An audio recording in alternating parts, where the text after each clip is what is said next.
Muy buenos días, sean todas y todos bienvenidos a esta charla titulada Violencia Digital y Ley Olimpia.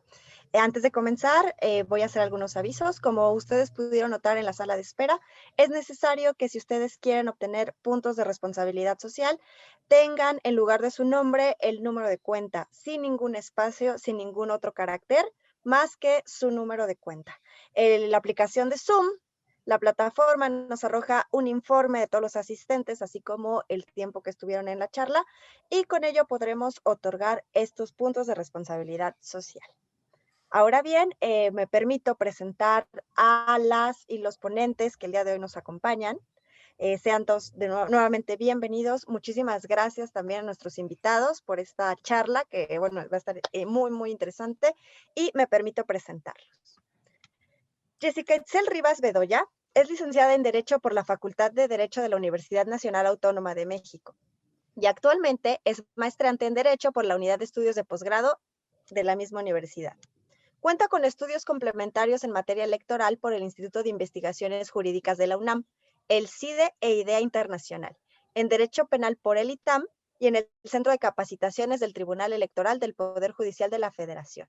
En Derechos Humanos por el Centro Educativo Trooper del Museo de Memoria y Tolerancia de la Universidad Iberoamericana, así como en mecanismos de desarrollo de capacidades para la participación efectiva de las mujeres en América Latina y por el Instituto Interamericano de los Derechos Humanos de la ONU Mujeres.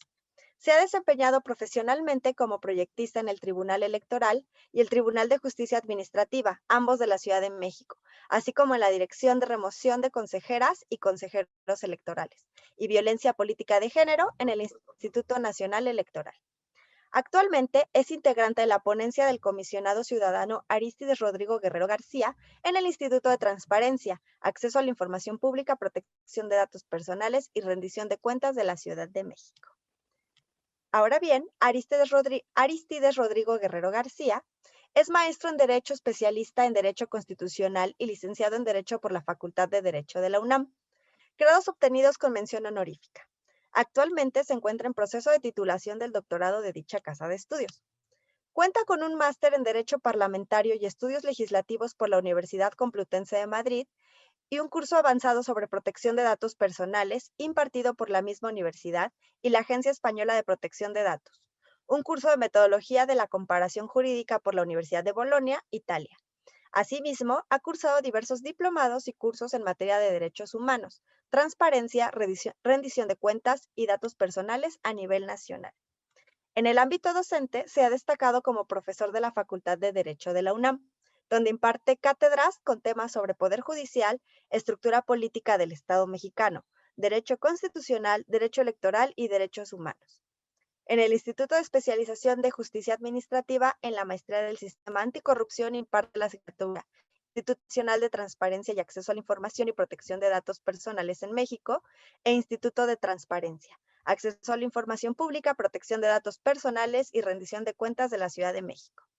En el ámbito profesional, se ha desempeñado como director de la Unidad de Estadística y Jurisprudencia, director de la Unidad Especializada de Procedimientos Sancionadores, secretario de Estudio y Cuenta, todos ellos en el Tribunal Electoral de la Ciudad de México. El 18 de diciembre de 2018 fue designado por el Pleno del Congreso de la Ciudad de México para desempeñar el cargo de comisionado ciudadano del Instituto de Transparencia, Acceso a la Información Pública, Protección de Datos Personales y Rendición de Cuentas de la Ciudad de México, Info. Ahora bien, le cedo la palabra. Muchísimas gracias y bienvenidos. Muy buenos días, muchísimas gracias por la presentación y por la invitación. Sobre todo el día de hoy es muy importante que todo el mundo estemos muy activos y les agradezco muchísimo por estar aquí.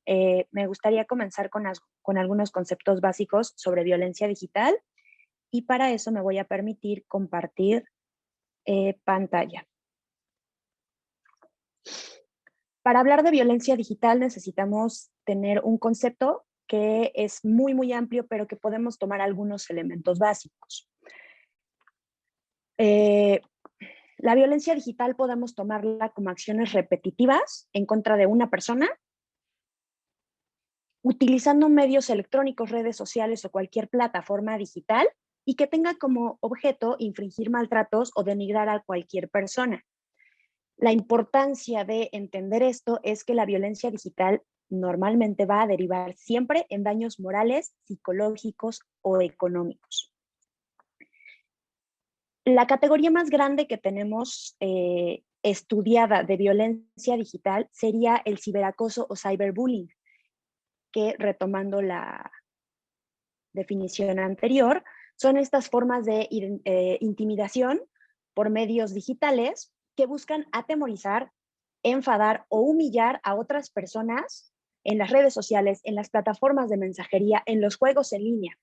Algunos de los ejemplos más claros sobre violencia digital podrían ser las publicaciones de videos, de fotografías, de audios vergonzosos hacia una persona, hacia una tercera persona. Podría ser enviar textos hirientes o amenazas, podrían ser también desde cuentas anónimas o mensajes anónimos a otra persona. Este último punto es muy importante. Cuando una persona sufre cualquier tipo de violencia, sea digital o sea física, es muy posible que tengamos hacia dónde dirigir ese miedo o ese rechazo. Cuando se trata de mensajes o cuentas anónimas, este miedo se generaliza. No sabemos hacia quién, no sabemos cómo podríamos tratar de parar a estas personas que nos están dañando. Y la particularidad de el ciberacoso es que siempre va a dejar una huella digital. Es una similitud que podríamos decir que tiene con la violencia física. Nosotros podemos ver un moretón, nosotros podemos ver un rasguño, podemos ver un golpe en el cuerpo.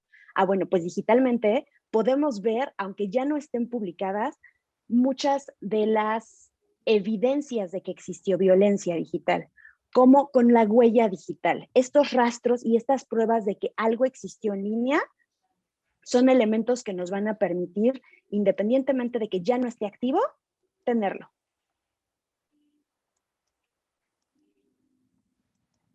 ¿Cómo sabemos cuál es nuestra huella digital? La huella digital se va a conformar siempre por todos los elementos que nuestro navegador tiene acceso de nuestros dispositivos. ¿A qué me refiero con esto? Cuando nosotros nos conectamos en cualquier parte de Internet, ya sea desde una computadora, desde una tablet, desde un celular, todos los navegadores y aplicaciones van a tener acceso a nuestra dirección URL, a nuestra dirección IP, a dónde solicitamos ingresar y qué hicimos dentro de esa página, de esa red social, cómo nos movimos dentro de Internet, por decirlo llanamente. Y esta huella digital siempre va a ser individual y reconocible. Nuestros celulares, nuestras computadoras tienen números específicos de identificación que solamente le pertenecen a ese equipo. Entonces es muy fácil identificar de dónde sale una imagen o de dónde sale un mensaje y hacia dónde llegó. A pesar de que nosotros pudiéramos utilizar mecanismos de privacidad como es esconder nuestro IP, como es eliminar las cookies y bloquearlas, es posible que las aplicaciones y los mismos navegadores puedan acceder a nuestra configuración sin nuestro permiso y reactivarlo porque es la manera en la que nos van a sugerir sitios, nos van a sugerir publicaciones. Es una manera de interactuar con las redes. ¿Cómo podemos entonces identificar la violencia digital? Si acabamos de decir que es una categoría muy, muy amplia, tendríamos entonces que ver cuál es el fondo de esa violencia, de dónde sale, por qué se está ejerciendo. Y una de las formas más sencillas es buscar cuál es el origen de la misma, que normalmente tiene que ver con aspectos de la persona a la que se está victimizando, que puede ser su origen étnico, nacional, puede ser su género, su edad, su discapacidad, la condición social que tenga, alguna condición de salud, alguna enfermedad, su religión, preferencias sexuales, su opinión o incluso su estado civil. Todo esto es importante porque se dirige directamente a atacar a una persona en su dignidad humana, en lo que la hace ella misma. Y su objeto siempre va a ser anular o menoscabar a las personas. Anular o menoscabar incluye criticar, incluye burlarse, incluye minimizar.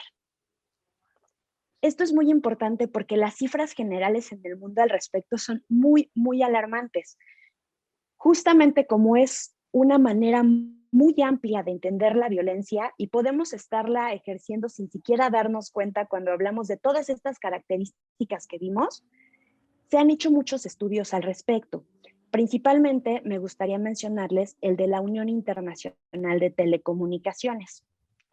Hicieron un estudio en el que se dieron cuenta que al llegar a la edad de 15 a 24 años, 15, 16, 24, 25, que es la edad internacional de la juventud, 50% de esa población va a tener acceso a Internet. Y de acuerdo con la UNESCO y un estudio que hicieron en 2019, 1 de cada 10 personas, antes de llegar a ser la mitad del mundo que tiene acceso de Internet, 1 de cada 10 ya sufrió acoso digital. O sea, ni siquiera hemos llegado a esa cifra gigantesca de la mitad de la población joven. No, antes de eso ya sufrieron 1 de cada 10 infantes acoso digital. En esta misma encuesta se trató de preguntarles en todas esas categorías que vimos si habían hecho comentarios, burlas, si habían generado imágenes, videos, etcétera. Y 19 millones de adolescentes, es decir, estas personas antes de los 15, 16, ya habían admitido haber acosado a alguien. Evidentemente, las categorías más usuales en las que se reconoció este acoso fueron las comunidades LGTBI, fueron las minorías étnicas y las personas con discapacidad. Otro de los datos muy importantes fue que las víctimas de las agresiones en Internet normalmente también eran acosadas en persona. Esto es sumamente grave, porque no solamente se trata de una cantidad impresionante de gente, sino de un contenido muy agresivo en la red. Nos está hablando de cómo tenemos lleno nuestras conversaciones, nuestros perfiles como personas usuarias en las redes, cómo está llena de actitudes violentas. Siguiendo con estos estudios, en 2020, la World Health Organization hizo otro estudio en el que se dio cuenta de que 200 millones de niñas y niños, otra vez este rango antes de llegar a la mitad del mundo que tiene acceso a Internet, habían sido abusados sexualmente. Y la característica de ese abuso era que eran abusos digitales, digitalizables o distribuidos en línea. ¿Qué quiere decir esto? Que si no eran grumeados o de alguna forma incitados a producir ellos mismos videos, fotografías o audios de contenido sexual, alguien más los tomaba por ellos y buscaba distribuirlas. En 2019, la Interpol y su unidad encargada de combatir la explotación infantil creó una base de datos en la que logró juntar 1.5 millones de imágenes y videos en las que se encontraban más de 19.400 víctimas. Imagínense el espectro de 1.5 millones de cosas y de esas 1.5 millones de cosas, 19.400 caras diferentes. Y el dato más preocupante, el 90% de esas caras eran mujeres. Eran niñas y mujeres. Resulta muy importante hablar de la violencia digital contra las mujeres, no porque sea la única, sino porque evidentemente es la más grave, es la que existe en más cantidad. Y sin meternos a ese tema, pero también es la más violenta. Entrando a más estudios, se hizo un reporte de violencia contra las mujeres de la ONU y arrojaron algunos datos interesantes. El primero es que el 73% de las mujeres en el mundo han estado expuestas a algún tipo de violencia, desde críticas hasta acoso severo, hasta chantaje, hasta amenazas, o incluso viralización de contenido en línea sin consentimiento. En México, la cifra más o menos manejable actualmente es de 9.4 millones de mujeres. ¿Por qué más o menos? Porque no tenemos tan desarrollados estos mecanismos de rastreo de quién entra a las plataformas y de quién consume este contenido. Entonces, digamos que es un aproximado. Pero sí podemos identificar que en México nuestro rango más vulnerable son las mujeres entre 18 y 30 años. A diferencia del global, nuestra violencia identificable sí es de jóvenes, no solamente de infantes. Yéndonos exclusivamente a México, este estudio es de 2019. Acuérdense que 2020 para muchos estudios en realidad no existió, entonces vamos a tratar de basarnos en los más recientes. 38.7 millones de mujeres mayores de 12 años utilizaron Internet, o esa es la cifra que tenemos. Y de las cuales 91.8 contaban con contraseñas, contaban con elementos de seguridad que no permitirían tan fácilmente vulnerar su contenido. Sin embargo, 9.4 millones, que es la cifra que ya teníamos, experimentaron ciberacoso de alguna manera. No importó en dónde se encontraban, no importó su nivel de escolaridad, no importaron sus características personales. La constante común de este acoso es que eran mujeres. Y eran aproximadamente entre 20 y 29 años. Y nuestras víctimas de ciberacoso, que era el 40.3, exclusivamente de ciberacoso, habían recibido insinuaciones, propuestas de índole sexual y casi la mitad de ese porcentaje, críticas a su apariencia o clase social. El dato interesante aquí, más de la mitad de estos acosos fueron generados o fueron hechos o tuvieron agresores hombres. ¿Cómo podemos entonces definir por qué hay un problema? ¿Cómo diferenciamos la violencia digital en general de la violencia que tiene este trasfondo de género, este factor común en el que se trata solo de mujeres?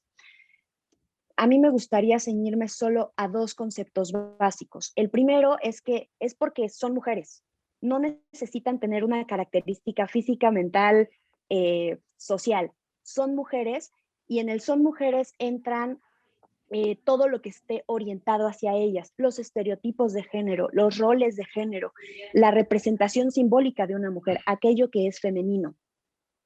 A eso nos referimos por ser mujer, por lo que nosotros conceptualizamos como una mujer. Y el segundo elemento sería que siempre va a tener un impacto diferenciado. Esto es que el actuar o no actuar respecto de una persona que es mujer la va a afectar de manera diferenciada o sus consecuencias van a ser más graves. Lo vemos, por ejemplo, en las cifras de asalto. Es mucho más probable que en un secuestro, en un asalto, violen a una mujer sexualmente a un hombre.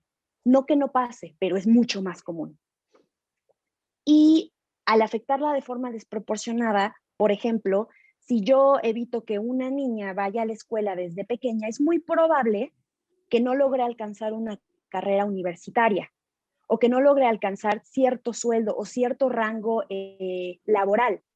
La va a afectar de manera diferente porque no solamente se trata de que sea mujer o de que sea una niña, se trata de que existen muchas otras limitantes alrededor de su vida que le van a impedir o que le van a obstaculizar superar de la misma forma una afectación como la violencia o la violencia en general.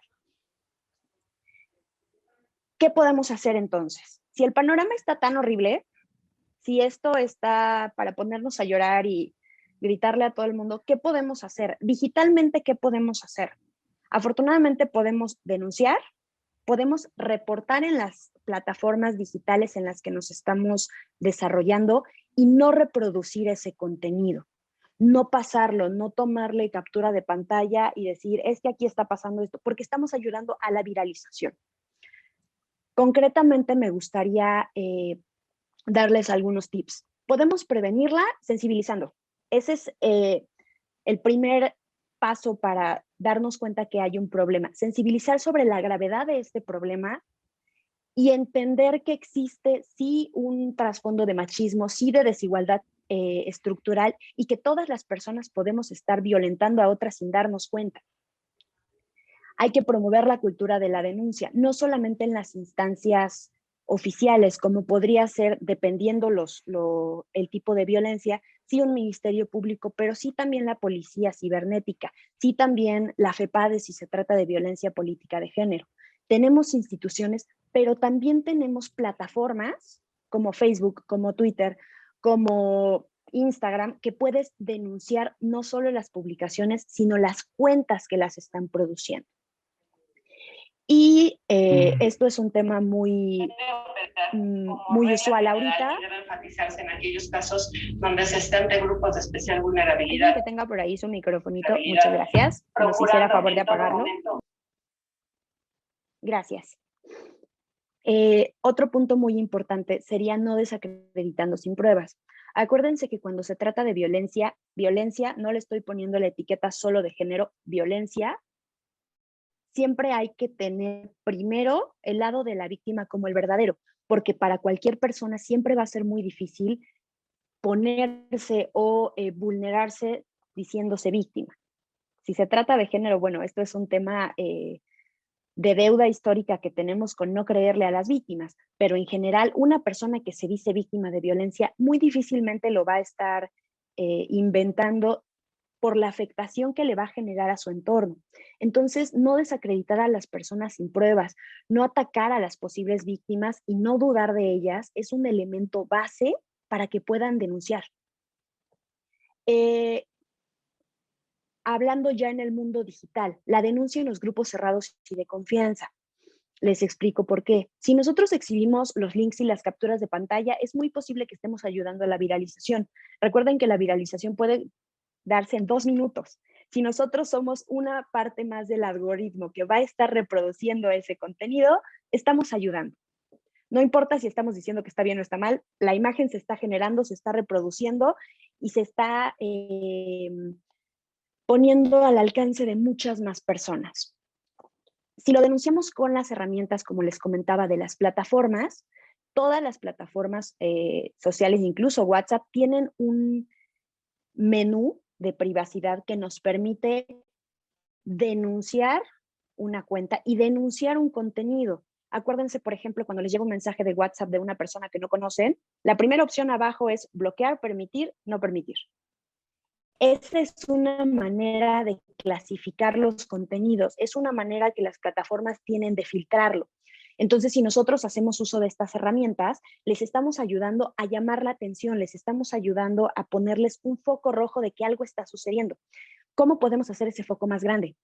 Si tenemos personas de confianza, si nos es posible que alguien más nos ayude a reportar estas cuentas, a reportar este contenido, el foco rojo se va haciendo más grande.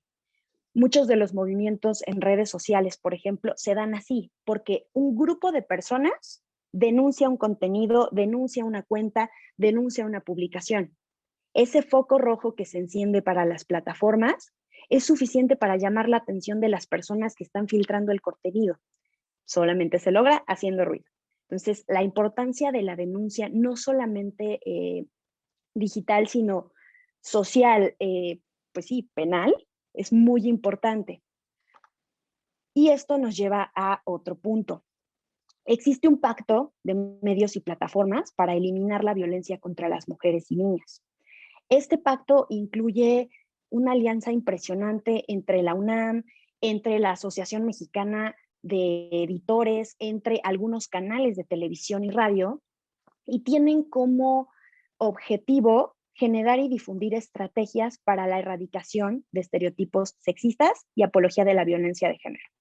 Esto es algo muy importante porque entonces la filtración de los contenidos se está orientando no solamente a que no haya violencia explícita, sino que puede existir violencia de género o con razones de género. También se busca capacitar, evidentemente, a las personas que trabajan aquí y a las personas que están metidas en esta filtración de contenido sobre mejores prácticas de transparencia y de aplicación de reglas y términos de servicio. Si desde el inicio a nosotros nos dicen, oye, si tú aceptas los términos y condiciones de Facebook, yo tengo acceso a tu micrófono, a tu cámara, a tu buscador de internet, aunque no estés utilizando mi aplicación, yo voy a saber que lo que yo esté haciendo va a dejar una huella digital en mi teléfono y seguramente en una de mis redes sociales que está utilizando todos estos datos constantemente. No los utiliza con ganas de espiarme, los utiliza con fines de mercadotecnia, pero vaya, están ahí, existen. Si alguien me está investigando porque estoy violentando a alguien, hay un rastro que seguir y no sea solo uno. Y generar una mejor comunicación entre las mismas herramientas que existen en las plataformas, las autoridades y las personas involucradas. ¿Por qué? Pues es muy fácil que te cierren una cuenta y no vuelvas a encontrar a la persona que subió ese material. Si no tenemos una intercomunicación entre todos estos elementos que tienen que ver con la violencia, no hay manera de pararla. Yo puedo generar una cuenta, atacar a alguien, que me reporten, la bajo y genero otra. y no hubo ninguna consecuencia real ni ninguna manera de atender a la víctima que yo tenía. En México, ¿qué estamos haciendo?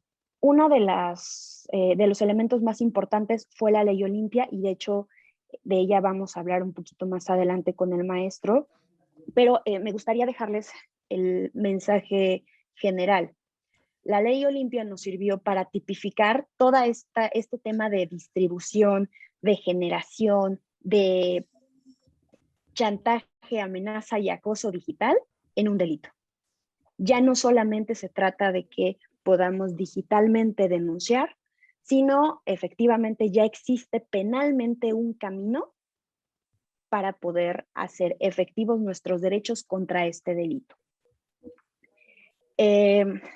Como mensaje final me gustaría mucho comentarles, el tema de la violencia digital es muy importante en el entendido de que todos estamos en exposición de ser víctimas, pero más en exposición de victimar a alguien. ¿Por qué? Cuando nosotros publicamos algo sin la conciencia de que podemos estar atacando algo perteneciente a una persona, algo que no necesariamente me está dañando, que no debería importarme, que no resulta esencial que yo exprese mi opinión, y lo hago de forma agresiva y lo hago de forma constante y lo hago 27 veces al día, posiblemente estoy ejerciendo violencia contra alguien.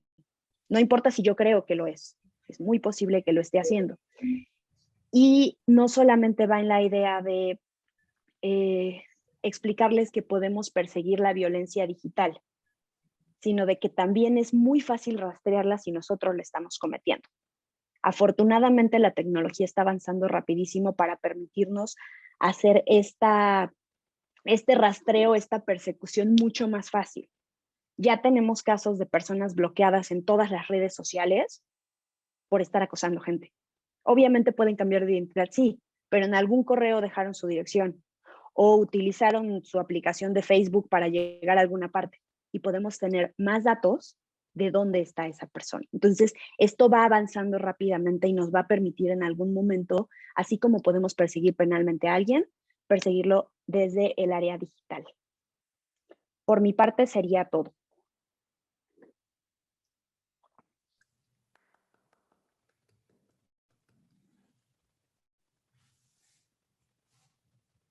Muy bien, Jessy, pues muchas gracias primero por esta primera intervención.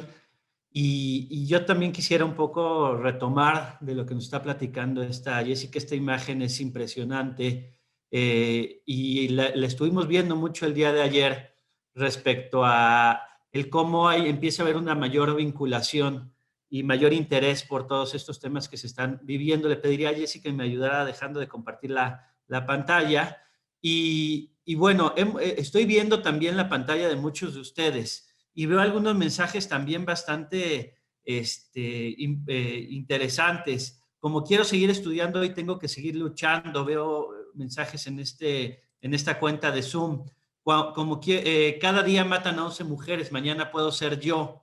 Y si mañana no regreso, profesor, también me pondría falta. Son algunos de los tantos mensajes que estoy viendo en esta pantalla de Zoom y que nos hacen reflexionar y nos hacen pensar precisamente en las acciones que debemos emprender el día de hoy, 8 de marzo. Y un poco todos habremos alguna vez leído la historia de este 8 de marzo o las diferentes historias, porque no es solo una historia, sino ya a lo largo de la evolución de la propia humanidad, ya se han convertido en muchas las historias que se han vivido, y gran parte de todas estas historias han ocasionado precisamente esta necesidad de tomar un día al año para visibilizar la violencia que se está viviendo en todos los ámbitos. El 8 de marzo de 1857, historia que probablemente todos conozcamos, las mujeres que trabajaban en la industria textil, que eran llamadas garment workers en Nueva York, organizaron una huelga,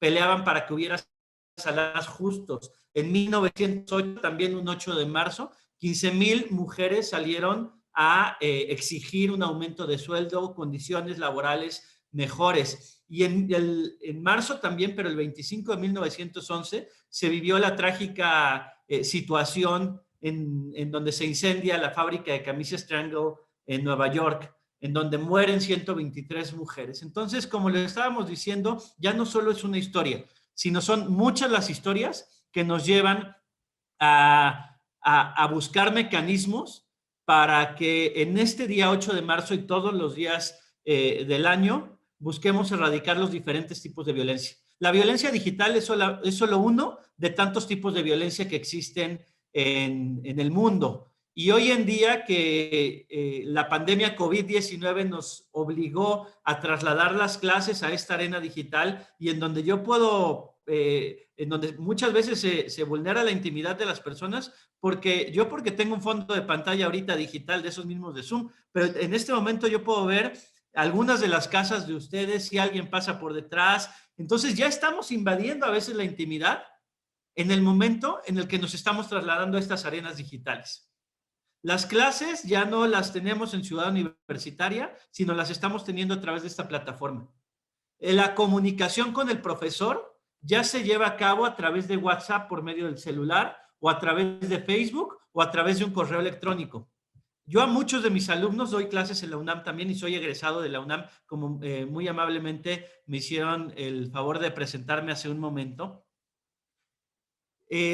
A muchos de mis alumnos y alumnas yo no los conozco físicamente. Todos mis alumnos del semestre pasado no los conozco físicamente, sino los tuve que conocer únicamente a través de la arena digital y comunicarme con ellos a través de estos medios. Entonces vamos viendo que el mundo se empieza a trasladar a esta arena digital y lamentablemente también la violencia ahora se traslada también a esta arena digital, lo cual resulta una situación lamentable para nuestro país, pero lamentable para el mundo. Entonces, de ahí la importancia de haber organizado este foro Violencia Digital y Ley Olimpia, que muy atinadamente el maestro Ernest Durant, secretario de Difusión Cultural, junto con esta Diana Díaz Martínez, organizaron, insisto, de manera muy atinada. Gracias, Diana, por la invitación y gracias por estar siempre en contacto con el Info de la Ciudad de México, porque hacemos cosas bien interesantes.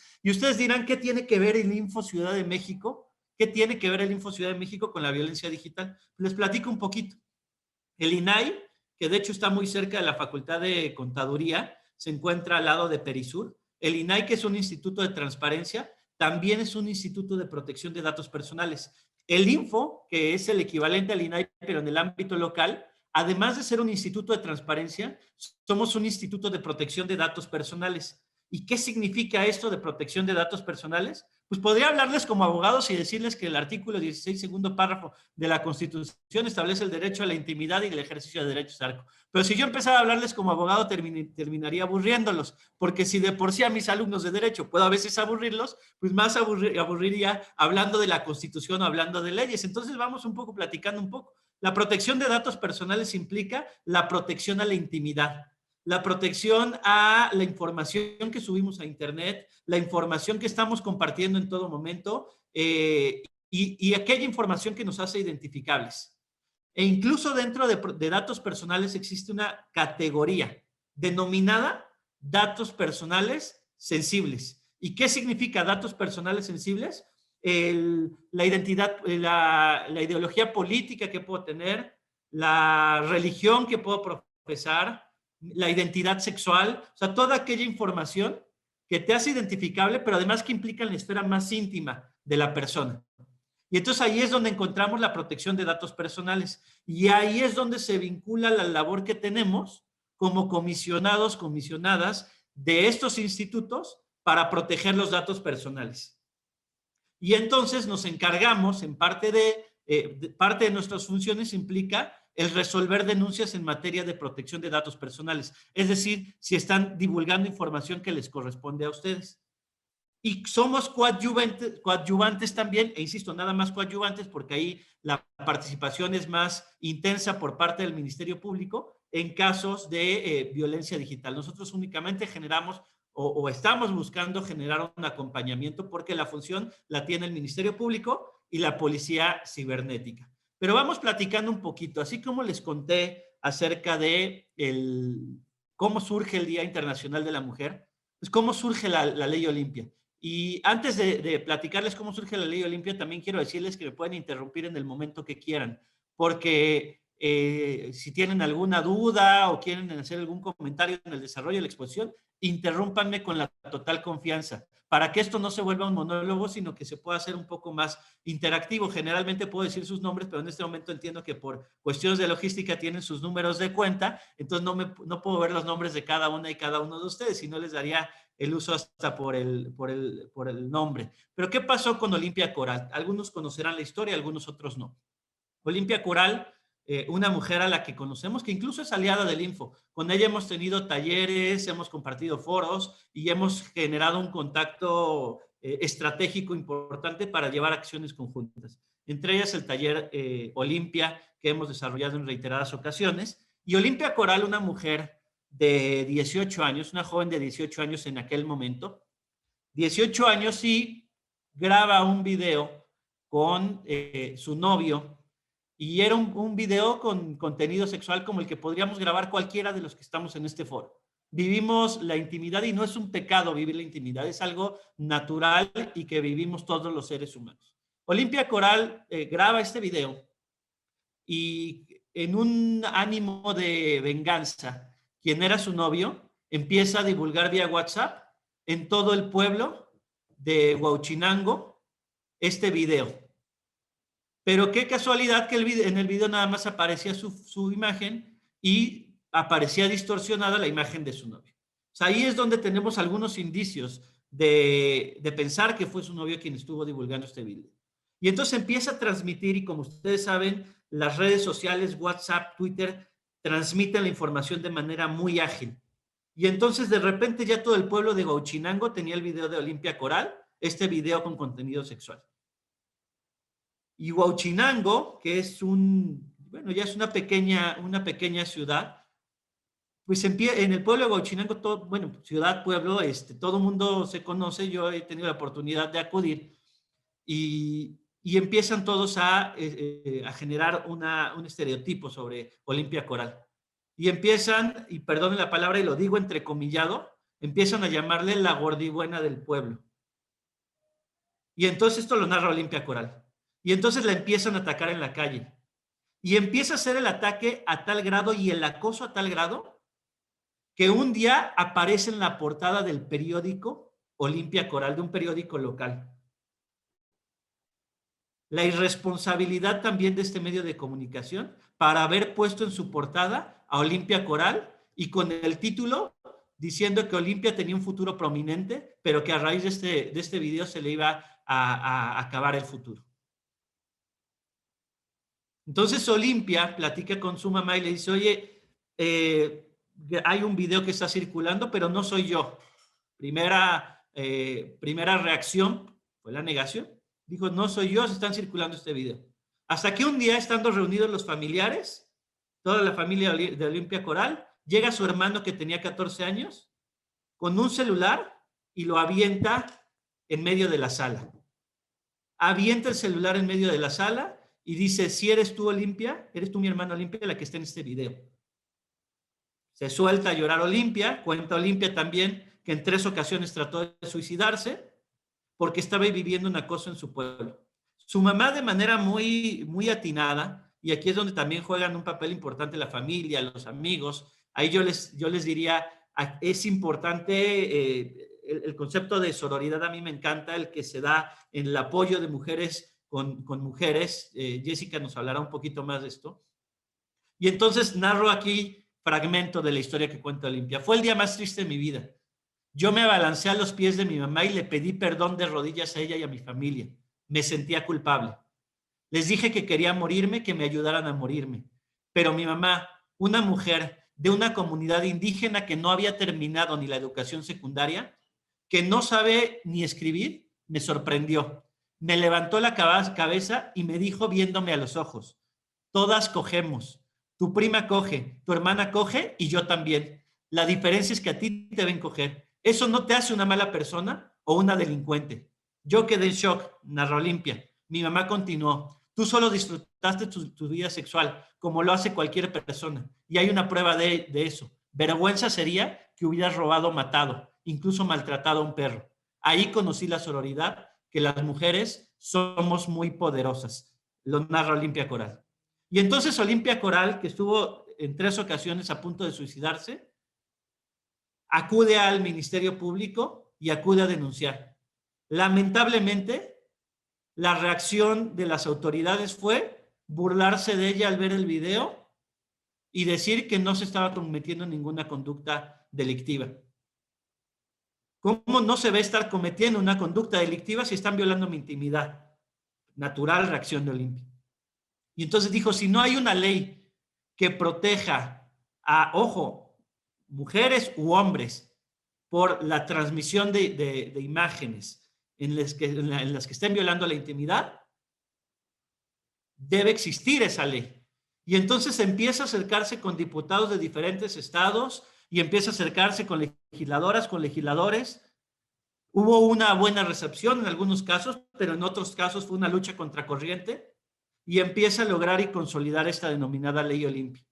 Y empieza en el ámbito local y empiezan en algunos estados a tipificar la violencia digital y empiezan a establecer una sanción que te puede llevar incluso a la cárcel por estar transmitiendo imágenes con contenido sexual sin tu consentimiento. Porque, insisto, no es un delito que yo me grabe o cualquiera de ustedes se graben. El delito es que se esté transmitiendo esta imagen sin su consentimiento. Y entonces empieza a tener un auge esta Ley Olimpia y empieza a tener una fuerza importante a nivel nacional. Y se logra consolidar hoy en día ya la violencia, a tipificar la violencia digital, ya en los códigos penales y en la ley para erradicar la violencia contra la mujer. En un momento más les voy a compartir el texto que se encuentra en la ley. Le pediría a Alejandra o a Estefanía, que están en esta sala, que me ayudaran a buscar el texto exacto para que pudiéramos compartírselos en pantalla cómo se encuentra y evitarme leerlo para no hacer aburrido. Pero Olimpia es tan solo uno de muchos casos, porque yo les decía, el 8 de marzo de 1858 o el 8 de marzo de 1908 o el 25 de marzo de 1911 son solamente episodios, lamentables episodios de nuestra historia que han ocurrido. Pero esta historia sigue vigente y esta historia sigue latente. Y como se los decía al principio, ahora esta historia se está trasladando a la arena digital. Pero ¿cómo somos partícipes de la erradicación de la violencia digital? En España, por ejemplo, crearon la Agencia Española de Protección de Datos Personales y además tiene una ley de protección de datos personales muy bien hecha, muy bien elaborada, porque incluye un título 10 donde incluyen la protección de datos en la arena digital. Eso no existe en México. Yo me la he pasado insistiendo y buscando a algunos legisladores para que logremos vislumbrar el cómo puede haber una protección jurídica de la protección de datos personales digital, pero en España ya tienen hasta legislado el testamento digital. Tienen legislada la videovigilancia que se puede dar en los centros de trabajo. Tienen hasta manuales para que se utilizan en caso de que un dron te esté grabando. Ya no es algo del futuro, es algo del presente. Y entonces en España tienen una figura denominada el canal prioritario.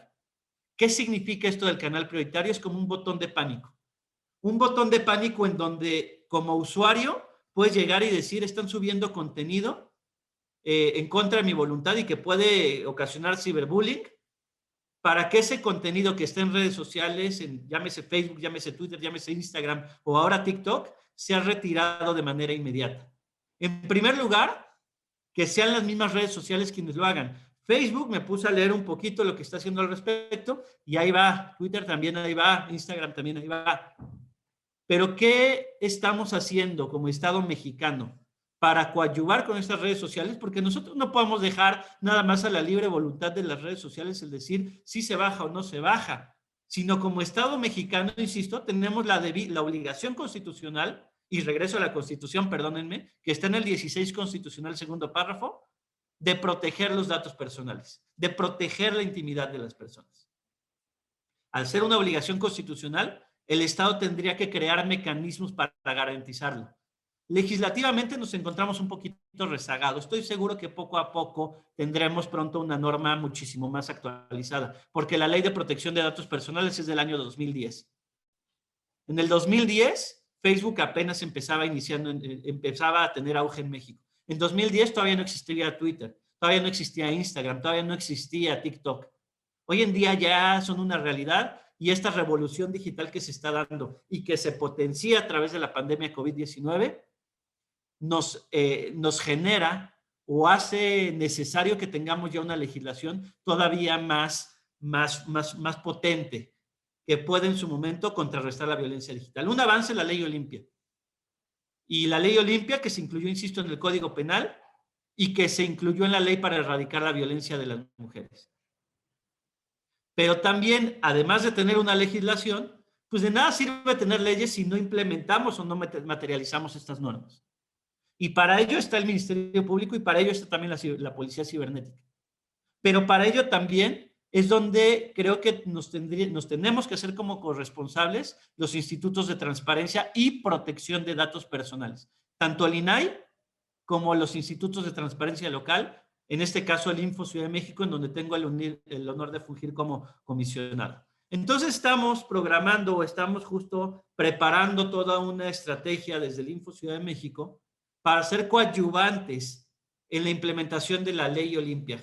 De ahí que estamos programando justo un convenio de colaboración con el Frente por la Sororidad, que es el que encabeza Olimpia Coral, en donde nosotros podamos tener dentro de nuestros centros de atención, dentro del personal que tenemos, podamos dar algún tipo de asesoría por si alguien llega y se enfrenta a una situación de ciberbullying o de violencia digital.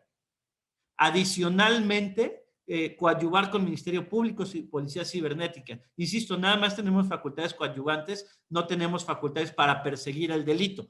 Eso corresponde a, insisto, el Ministerio Público.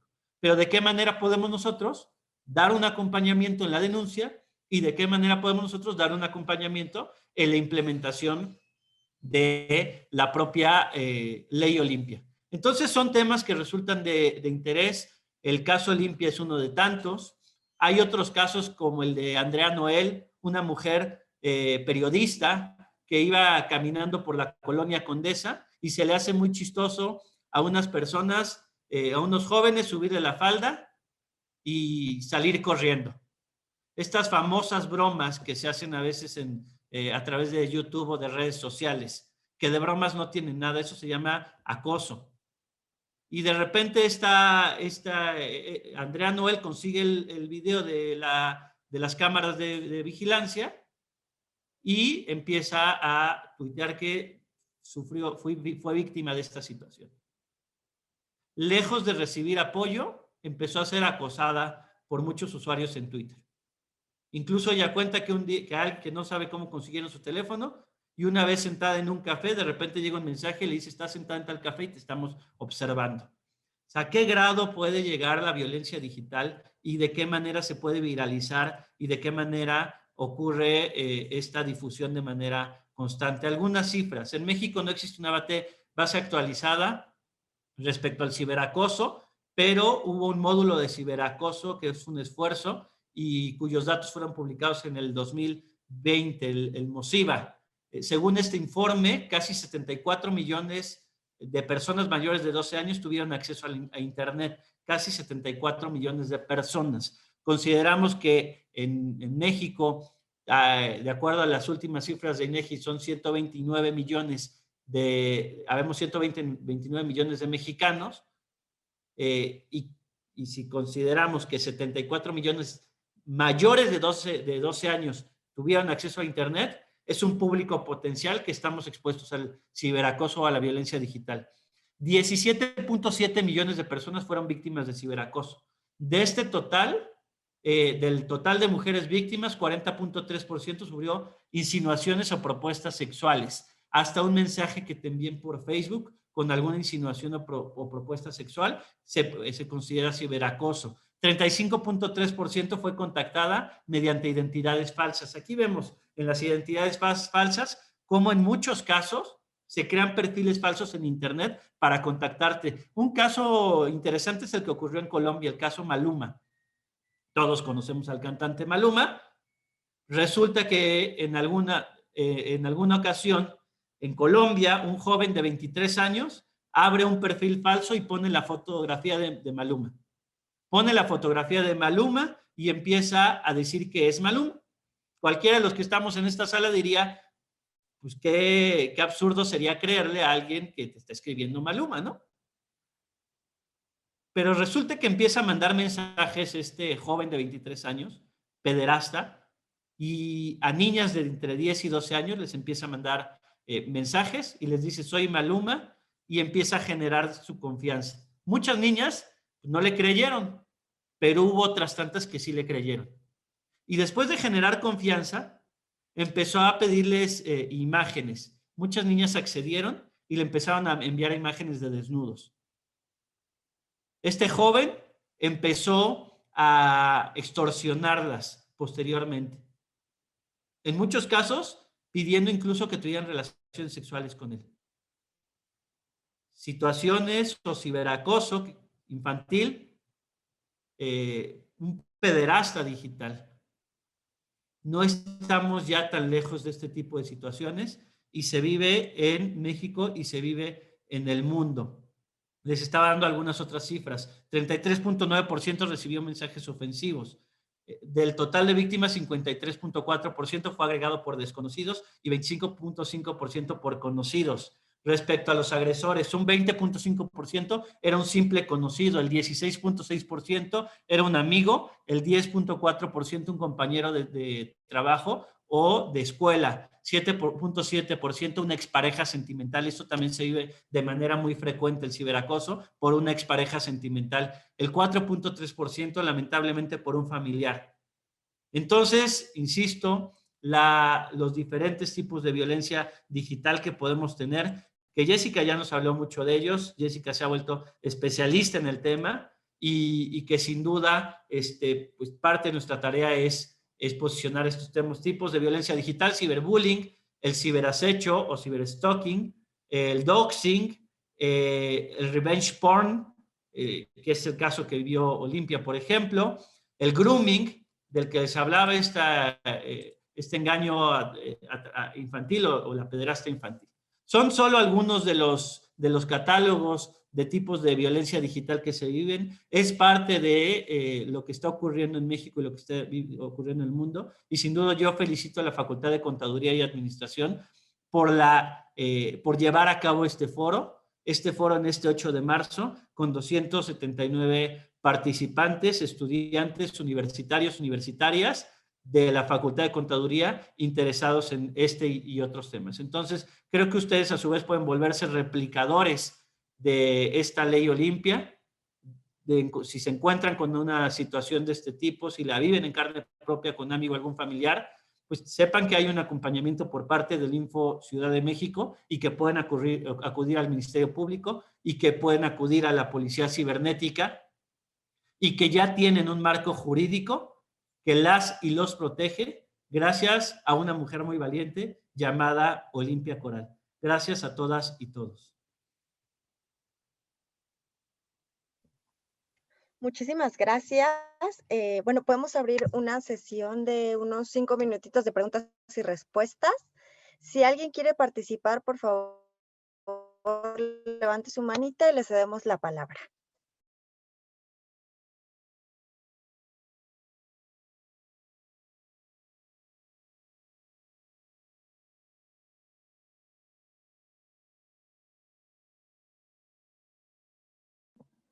Ok, por favor, el número de cuenta 8081, su terminación. Adelante, por favor.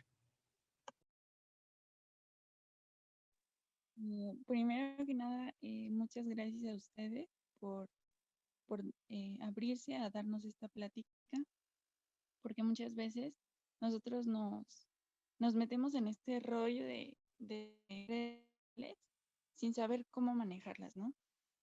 Entonces creo que es importante para chicos y grandes y que sepamos que los más vulnerables ahorita son como los adolescentes, que están muy metidos en este rollo de las redes sociales y que uno no les enseña cómo no los instruye, ¿no? A utilizarlas correctamente y debidamente. Y la verdad sí les agradezco mucho porque pues a veces no conoces tan a fondo el tema y es bueno para ayudarte a ti mismo y a otras personas.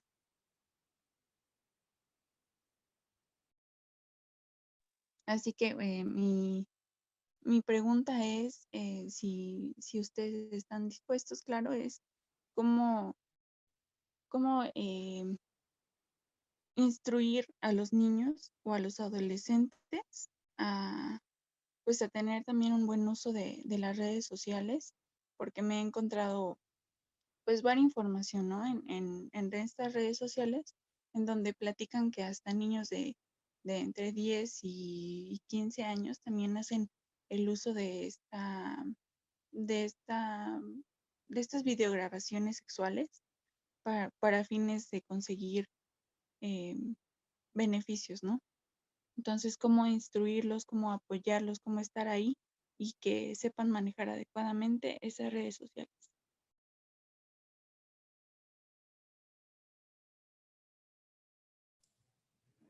¿Alguien más tiene alguna intervención? Las y los escuchamos con mucha atención.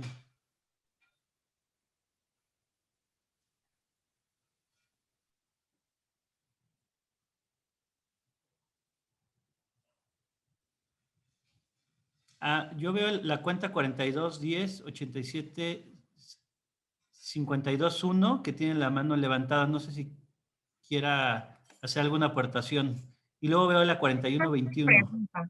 Adelante. Es más una pregunta. Buenos días. Gracias. Mire, lo que pasa es que, bueno, de todo lo que escuché, que vi también que no, o sea, que no hay que permitir, ¿no? Por ejemplo, que usted dio que lo de la falda. Entonces, mi duda es, por ejemplo, a mí me han mandado casi siempre en Instagram mensajes, ya sea de, si me mandas foto de esto, yo te mando foto de aquello, como si yo quisiera foto de alguna parte de un hombre, o sea, hombres que no conozco. Luego me mandan ese tipo de mensajes.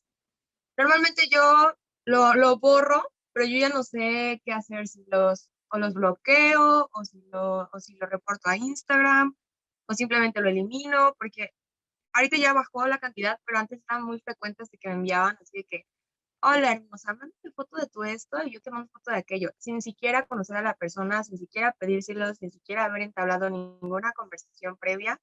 Entonces ya no sé cómo evitar ese tipo de mensajes. Muchas gracias. Veo también a la 4121. Ahorita, tanto Jessica como yo comentamos, la 4121-39303. Sí, ¿qué tal? Buen día. Pues me es muy interesante este tema, la verdad no tenía pues mucho conocimiento y a raíz de eso me surge la duda. Bueno, esta ley fue pues aceptada a partir, tengo entendido, del 2019.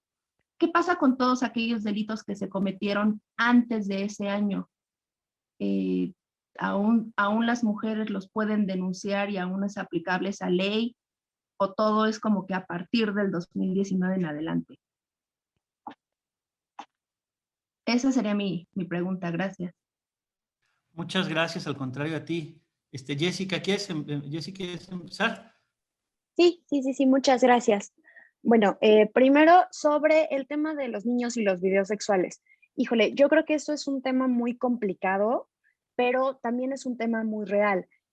Yo no creo que existiera en realidad una edad en la que niños y niñas tuvieran este tipo de interacción sexual entre ellos, a lo mejor, o con otras personas.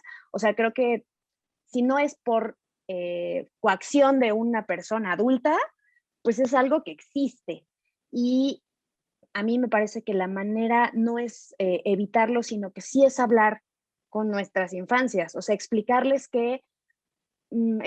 sí, esta onda de sus cuerpos, de las interacciones, del consentimiento, que es algo súper, súper importante, explicarles que el consentimiento es algo muy esencial, que necesitan proteger su cuerpo, que solamente con su permiso alguien puede tocarlos y que tienen que hablar con sus papás siempre que haya algo que les incomode, es algo muy importante. Pero también explicarles que todo lo que hagan en línea se va a quedar ahí el resto de su vida.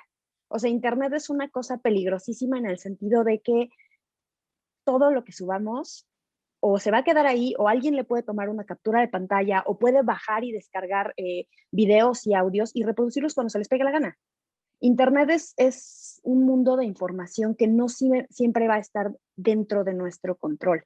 Entonces, yo creo que lo esencial sería hablar con ellos desde casa, o sea, explicarles que primero necesitan entender qué es el consentimiento y bueno, que ya tienen acceso a cámaras, a celulares, a tablets y pueden producir este contenido, que no lo suban, que no lo compartan, que es muy importante que cuiden de sus cuerpos. Y una manera de hacerlo, pues, es no enseñárselo a todo el mundo, así como no van encuerándose por la calle, bueno, pues que no vayan encuerándose en línea. A mí me parecería un elemento, pero yo creo que en este caso en particular, Rodrigo tiene mucho más conocimiento que yo porque, pues, es papá, entonces esa parte se la dejaría a él. Yo solamente me quedaría con la parte de prevención. Sobre el acoso de mensajes, sí, lo esencial sería que evidentemente los borres, pero que reportes tanto el comentario, si tú le das, si tú seleccionas el mensaje, hay una opción de denunciarlo, no como spam, sino como contenido inapropiado y te da diversas opciones. Si te está solicitando contenido sexual, si te está generando acoso, tú puedes seleccionar cuál de ellos y después bloquear y reportar la cuenta. Es muy posible que estas personas sigan mandándote mensajes, sí, pero, por ejemplo, en Instagram sobre todo, hay una configuración de privacidad, de tus mensajes de privacidad, donde tú le puedes poner que te soliciten las personas que no te siguen, si tu cuenta es pública, soliciten el envío de mensajes. ¿Qué te permite esto? Ver los mensajes sin que las otras personas lo sepan, bloquearlos y reportarlos. Ese sería el primer paso. El segundo, ahí depende de qué tanto quieras tú también exponerte. Hay muchos movimientos actualmente que se llaman de Exposed the Bully, que es mandar estos pantallazos como esta persona está acosando gente y lo subes. Y hay cuentas enteras que se dedican a exponer a estas personas que hacen, pues sí, que solicitan fotografías, que tratan de obtener información tuya e imágenes. Yo creo que esa sería una buena opción. Y la otra, pues es que también yo no sería partidaria de que si tienes cuenta pública la hagas privada. Por eso, justamente el tema de visibilidad se trata de no seguirnos escondiendo, se trata de no seguirnos limitando de hacer lo que nosotras podemos y deberíamos poder hacer todo el tiempo en libertad. Entonces yo te recomendaría que lo hicieras así. Bloquea, reporta el mensaje, reporta la cuenta y bloquea. Y pues cualquier cosa que necesites, de verdad, ahorita si quieren vuelvo a poner mis redes, con mucho gusto te apoyo. Es algo que pasa, desgraciadamente es algo que pasa y justamente este tipo de pláticas ayudan a que las personas entiendan que no podemos estar actuando desde el anonimato y en cuyo caso hay consecuencias. Y por último, sobre los delitos anteriores. No se pueden denunciar en cualquier momento siempre y cuando tengamos pruebas. Justamente en cuanto a violencia digital, uno de los grandes problemas es cómo nosotros podemos decir qué cuenta, de dónde salió, qué video es el que me está agrediendo de alguna manera, qué mensaje. Necesitamos pruebas, necesitamos saber quién lo hizo, por ejemplo, no quién lo hizo físicamente, sino quién a través de qué cuenta.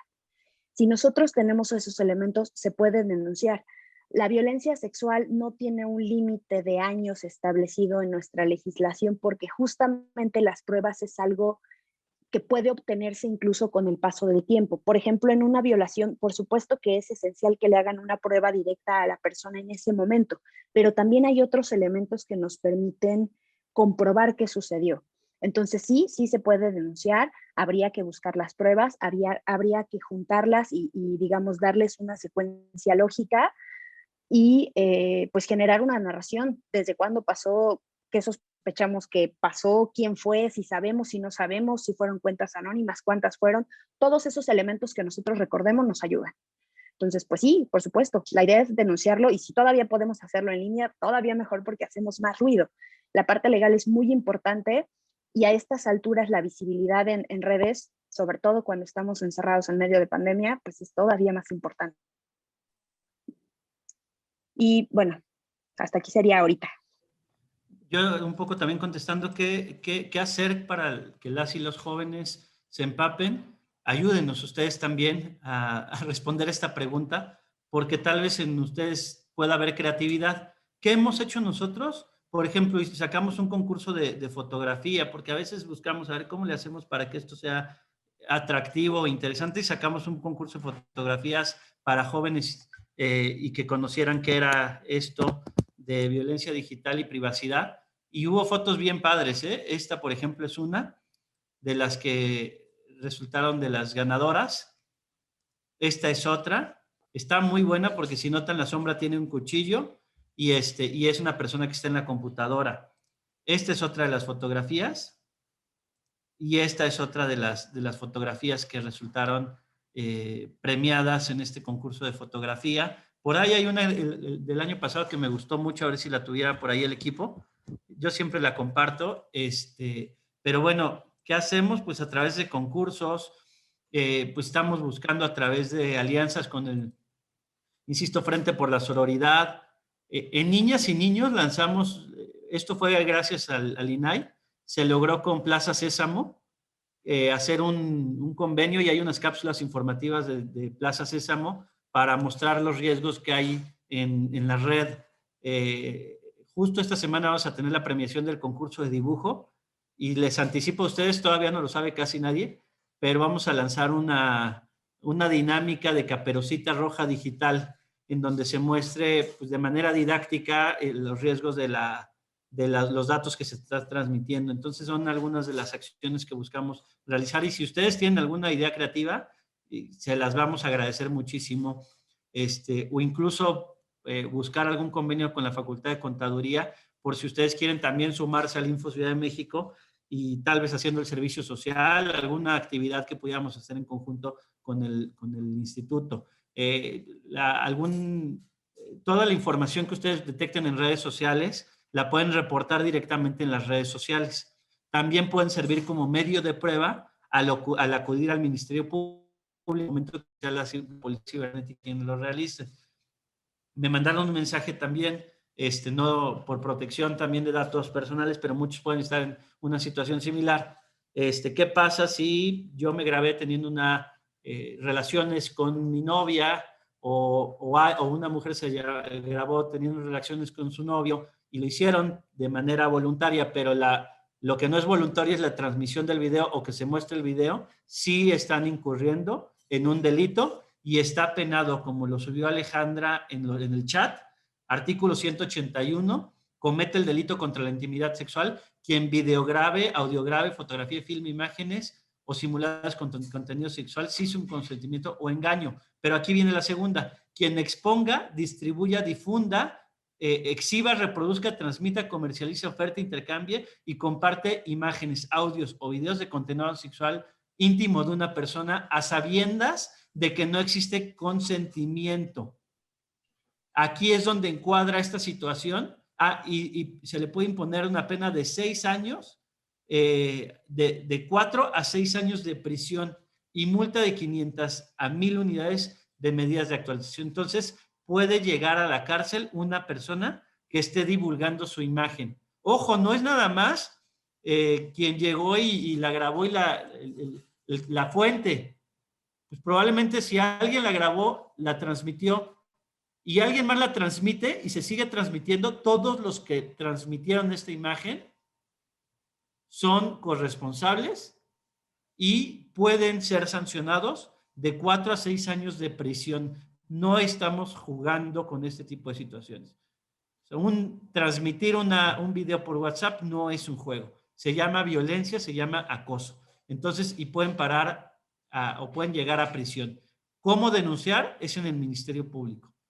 ¿Qué acompañamiento podemos darles? De 2 tipos. A través del propio personal del Info y a través del Frente por la Sororidad. Insisto, estamos por firmar un convenio de colaboración. Entonces, cuenten con ese acompañamiento en caso de encontrarse frente a una situación de este tipo. Y cuenten con toda nuestra disposición de apoyar en lo que podamos apoyar. Ya nos pasamos 11 minutos, discúlpenme, pero yo me mantengo aquí por si algunos se tienen que desconectar porque tenga clase, lo entiendo perfectamente, pero en mi caso yo dedico el tiempo que sea necesario. ¿Qué tal? Muy buenas tardes. Si quieren, lo que podemos hacer y en la Secretaría de Difusión Cultural nos comprometemos a ello, es que nos remitan por correo electrónico preguntas para que nosotros se las hagamos a su vez a info y podamos hacer publicaciones en las redes sociales que además coadyuven no solo a ustedes, sino a más personas a responder a esas preguntas por quienes se tengan que ir y para que podamos entonces también dar por concluida la actividad.